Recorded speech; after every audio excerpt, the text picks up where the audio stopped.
The boy from Ballarat who became a confidant of popes. No Australian flew higher in the Catholic hierarchy or fell further than George Pell. Ordained in 1966, he was installed as Archbishop of Melbourne in 1996. Today we celebrate the triumph of love, divine love. The son of a heavyweight boxing champion refused to pull his punches on his fiercely dogmatic views on contraception, divorce, abortion and homosexuality, which he said was a greater health hazard than smoking.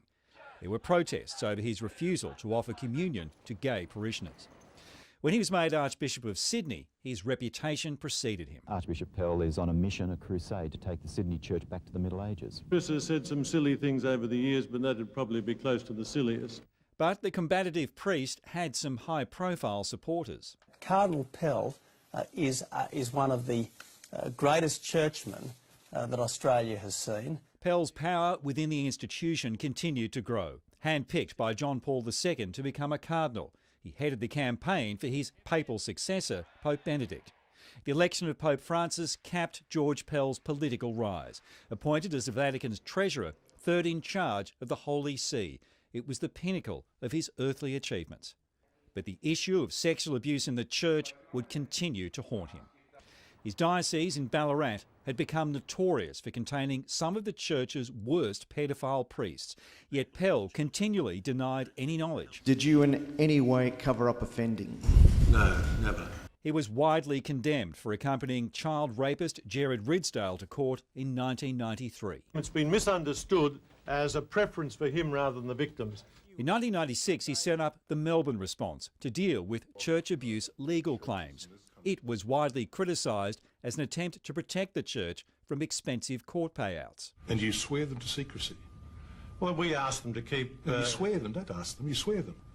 There is a requirement that they don't talk about it, and most of them are happy not to.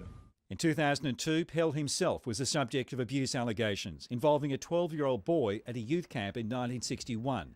A subsequent church-appointed retired judge found they couldn't be substantiated. When Julia Gillard appointed a royal commission into child abuse, I suspect that there are some very traumatic days ahead. George Pell labelled it an attempt to smear the Catholic Church. I don't think we should be scapegoated. While he expressed sympathy for the victims, I've heard each of their stories and of their suffering. It was hard. his conduct in the witness box also fueled his critics, such as when he was asked about whether he should have known about priestly abuse. I didn't know whether it was common knowledge or whether it wasn't. It's a sad story and it wasn't of much interest to me. But George Pell was increasingly becoming of interest to Victoria Police. Detectives from the child abuse Operation Sarno flew to the Vatican to interview him. Then, the bombshell. Today, Victoria Police have charged Cardinal George Pell with historical sexual assault offences. I'm innocent of these charges. They are false. His mission, he said, was to get the trial out of the way, to get back to the Vatican to clear his name.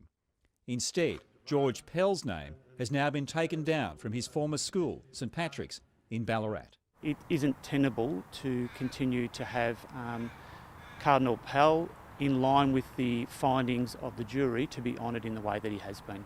He's also been dropped as vice patron of the Richmond Football Club, where he once trained to be a ruckman. And anti-child abuse campaigner Senator Darren Hinch wants more. I hope now the Pope will strip Pell of his position as a cardinal. I also hope that the Australian government moves very rapidly to remove his companionship of the Order of Australia. Slowly being erased, the fallen prince of the Church.